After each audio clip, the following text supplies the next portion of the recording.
Hello and welcome to Lecture 6 in Tourism as a Strategy for Sustainable Development. This lecture is all about sustainable tourism development plans. So we've already talked quite a lot about tourism as a strategy for development and different people's perspectives on how tourism can be used as a strategy for development and different ways that may or may not work. This lecture talks about planning for this and how what the sort of documents you might use and how they might be constructed and so forth to actually try and help a destination or a community or maybe even a region meet those sustainable tourism development goals or sustainable development goals through tourism. This is probably particularly interesting to you for your assessment, because for your assessment we're looking for you to do the terms of reference for the Sustainable Tourism Development Plan. And through that, what we're really needing is for you to show how you understand what you understand to be in a Sustainable Tourism Development Plan, what you understand it to be consisting of, what it needs to cover, and thinking about consultation. This talks quite a lot about consultation because it's a fairly big aspect of developing such a plan. Okay, it goes. All right, so to recap, we know that tourism needs to be sustainable if it's to effectively contribute to sustainable development, that sustainability and development are still contested concepts but dominate the discourse, so dominate how we talk about things. So we've got to think about what key outcomes we require. It's tricky, it's hard, and I think we need to be very critical about how we do this, and then think about, how we achieve these goals. Yet again, please read the readings because they can help you think much more critically and maybe expose you to different ways of thinking. All right, these are the learning outcomes. Again, most of the learning outcomes are actually met in this, but particularly thinking about critically examining the role of tourism in sustainable development and assessing the challenges for the tourism industry in achieving and managing sustainable development. So this is when we're thinking about developing sustainable tourism development plans. Now, this image, the previous image was actually from the fishermen's markets in Bopat in northern Koh Samui in Thailand. These markets are just fantastic, extremely popular, yet not widely known outside of Samui. So you tend to go to Samui and then find out that they have this market on. It's really absolutely fantastic. I had a wonderful time there. The food's amazing and the drink's amazing. And I think this is really quite interesting because markets are just one of the many different ways. This is when I was talking last lecture about low barriers to entry. Having a market like this, to get a market stall in these sort of markets really doesn't cost a lot, and so you can engage and interact in the visitor economy very with very little outlay, and potentially if you have a good product or a good idea, make quite a lot of money.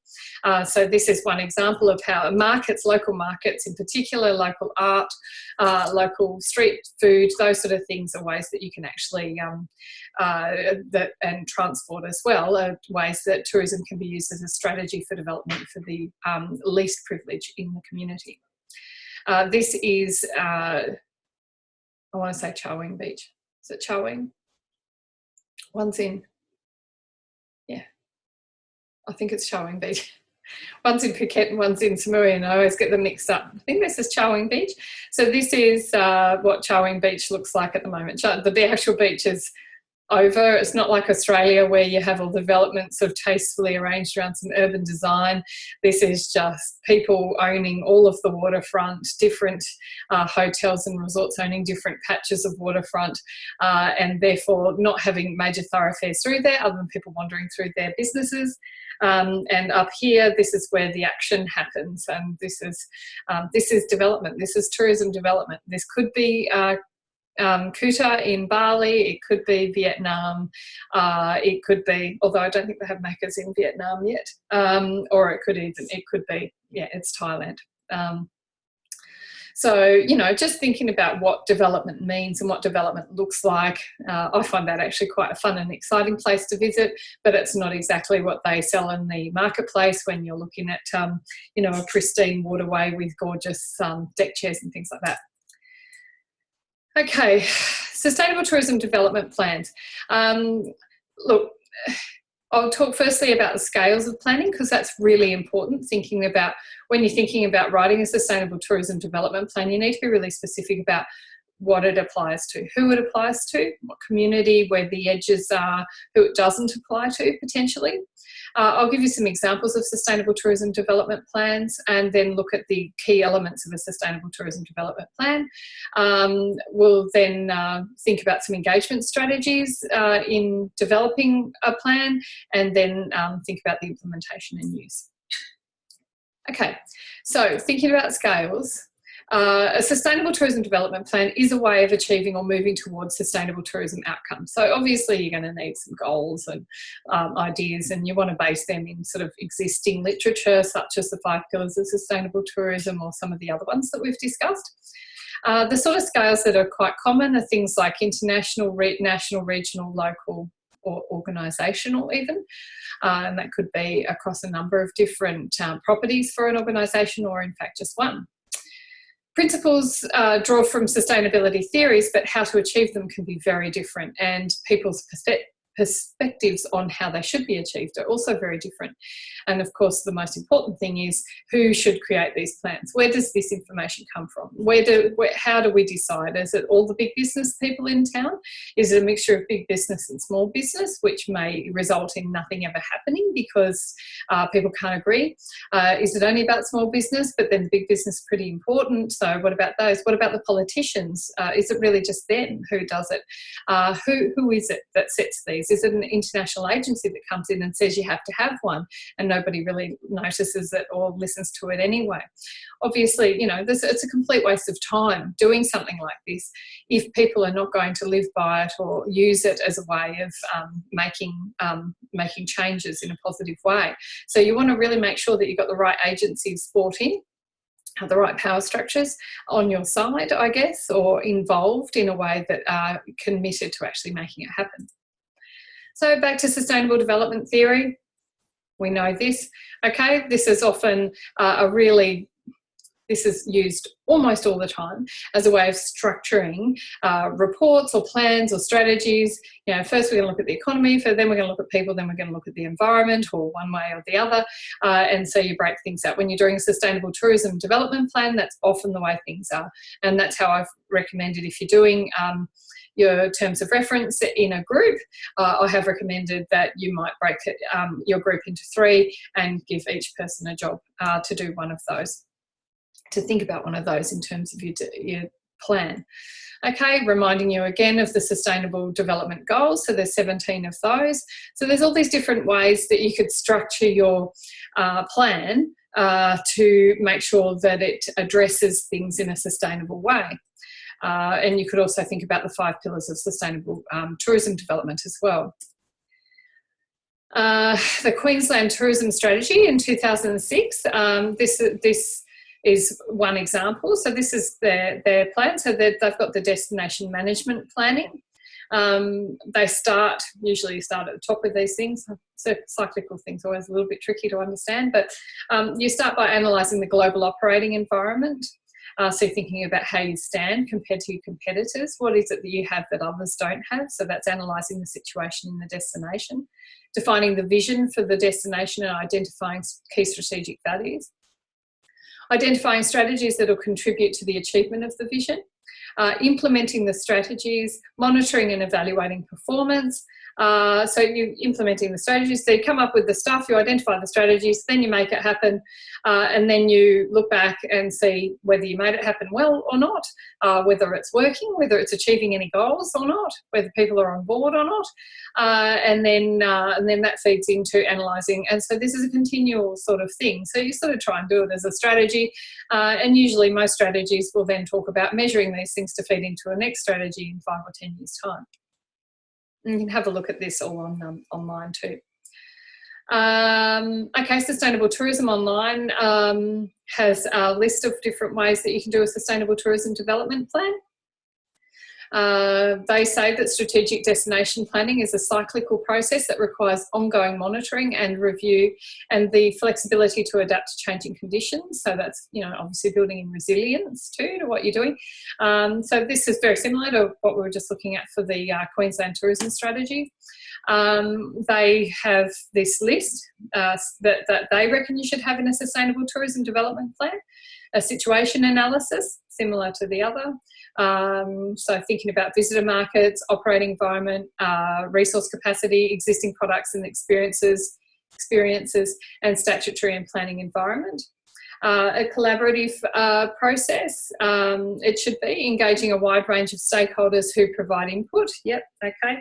Alignment with the vision of the destination, which is very important. So you can, you know, the destination is heading in towards a goal, and that your strategies actually are aimed at helping those goals be achieved. Prioritising key strategies and actions for the future. So it's all good and well to have a big list of stuff which you've got no money to do, and everyone goes, oh yeah, we should do that. It's another thing altogether to actually prioritise which ones have to go first and where the money's going to come from. And that's really important to make an effective plan, is to show how things are actually going to get done. And next one, identifying clear stakeholder responsibilities and timeframes and what the accountabilities are in terms of, okay, so if it doesn't happen, what happens now? Someone's missed their KPIs, what do their key performance indicators, you know, someone's missed what they have to do.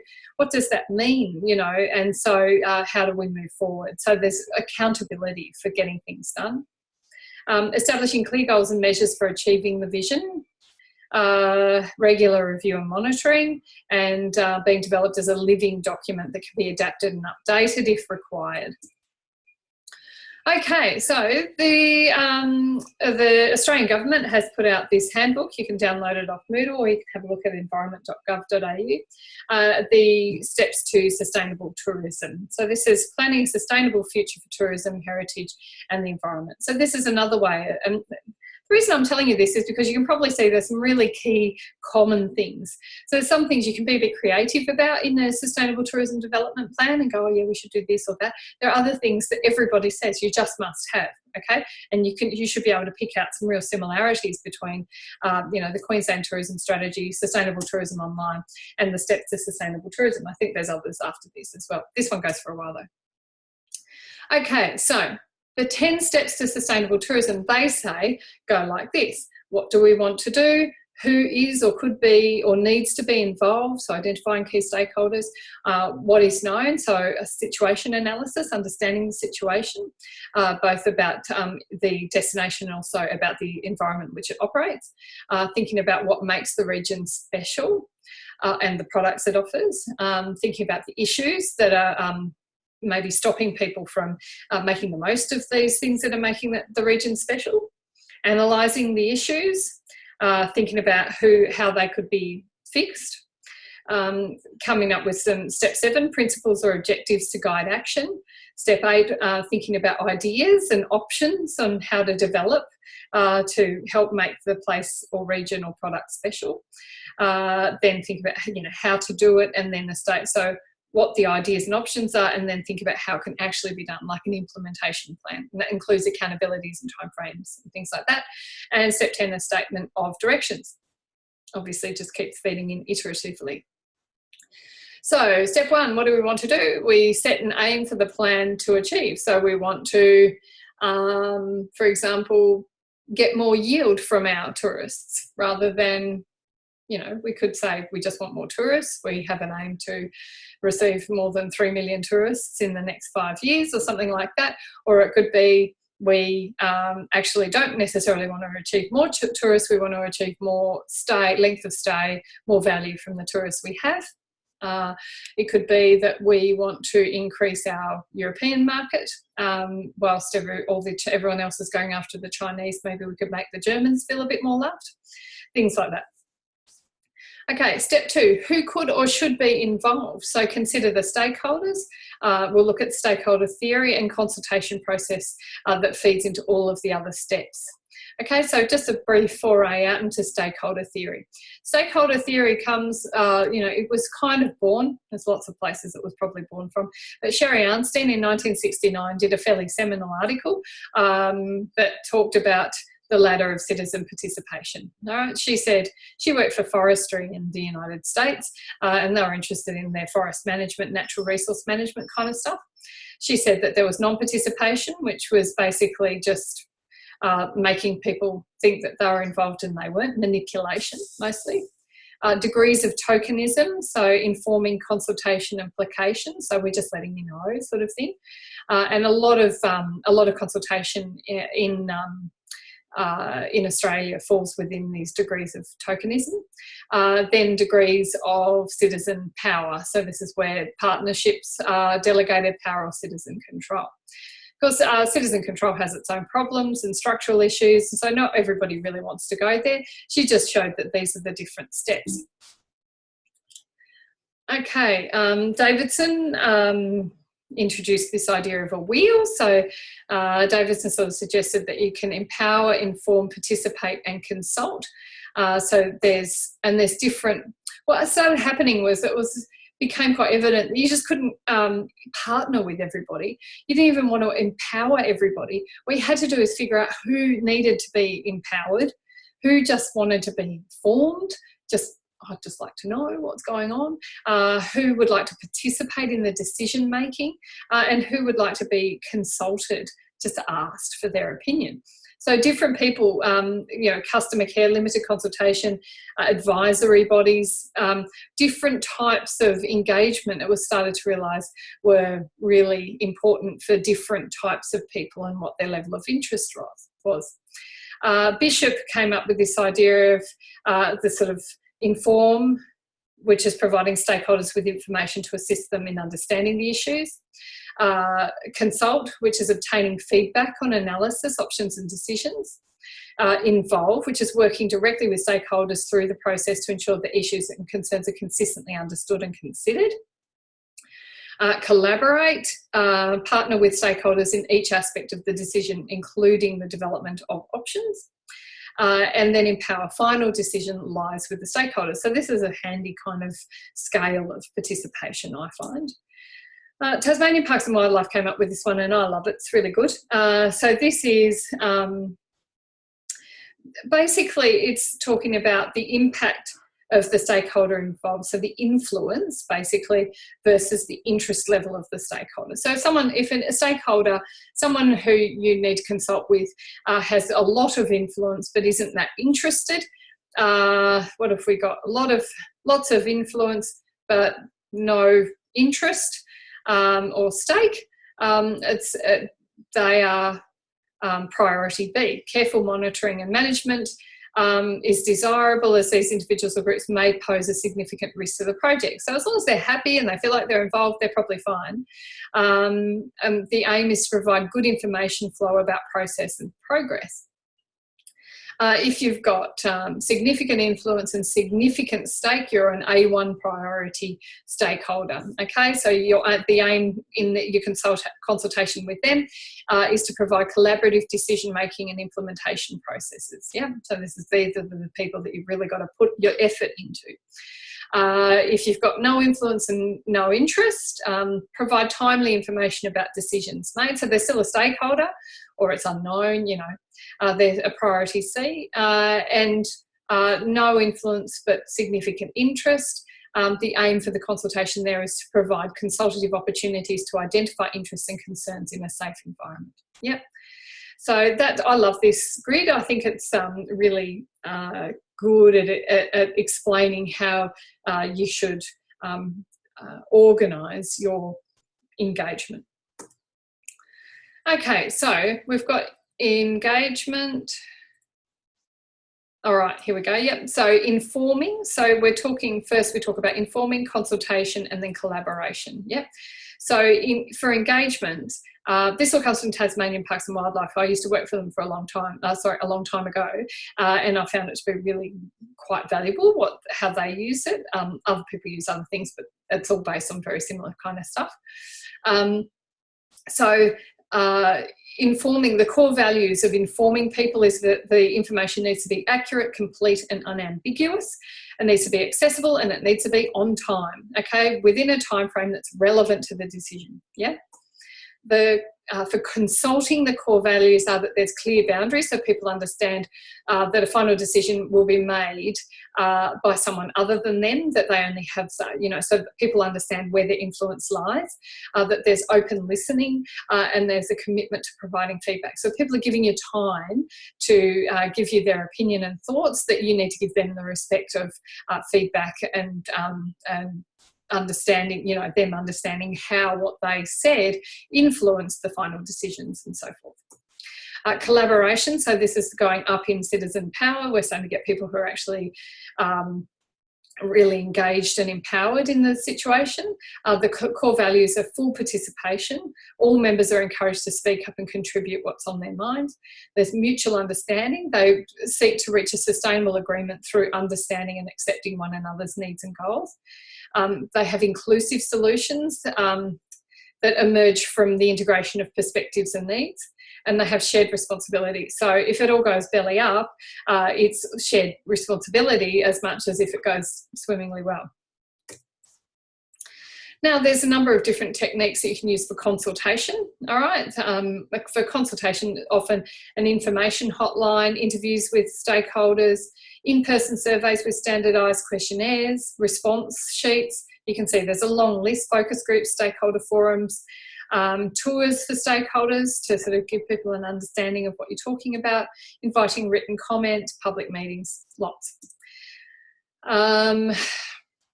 The possible participants for a working group. This is from the Australian Government's 10 Steps to Sustainable Tourism. They suggested that the local community operators, organisations, park and environment management agencies, so forth. Yep, so you can see different groups, community facilitators, they're the sort of people in the collaboration space. Consensus workshops and design charrettes and open space technology. That's the agenda is developed by the participants. That's very, very technical and I won't take you through all of that. But all of these different ways are ways that people can actually participate actively in a working group to actually collaborate to make decisions for development.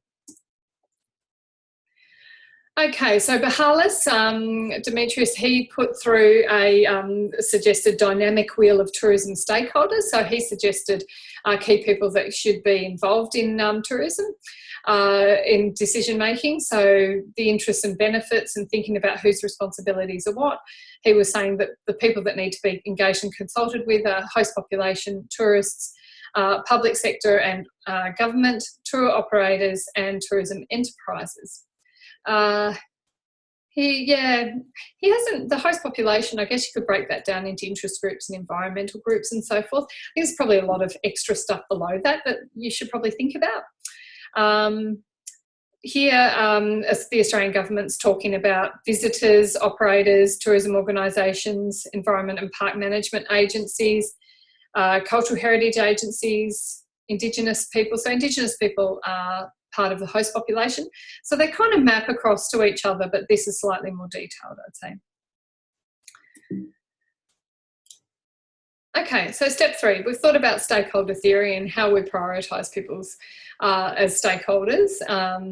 The next is to think about what is known. So through the stakeholder process, when you're identifying these people and asking them questions, you should be able to identify a whole bunch of information. It's a massive information gathering exercise. You know, identify, summarise and analyse all of the current information about the place or organisation. For example, desktop analysis of the product offering. So you can actually do like, get all the brochures or have a look at all the websites and do an analysis like that. And you can also talk to people and they might point you into the direction of more information. So you can basically get a really good solid catalogue of the stuff, the products that are on offer, the product mix and the accommodation and the services and everything else that are actually on offer in the destination. And also thinking about challenges to development such as legislation, what the stakeholders are saying that, we'd love to operate a business but we can't for these reasons, that kind of stuff. I'm just going to pause it here, so stop it here so we can do part 2 of this, because I feel like I've been going on for a while and I don't want it to be too long for you. And then I'll come back and do the part 2.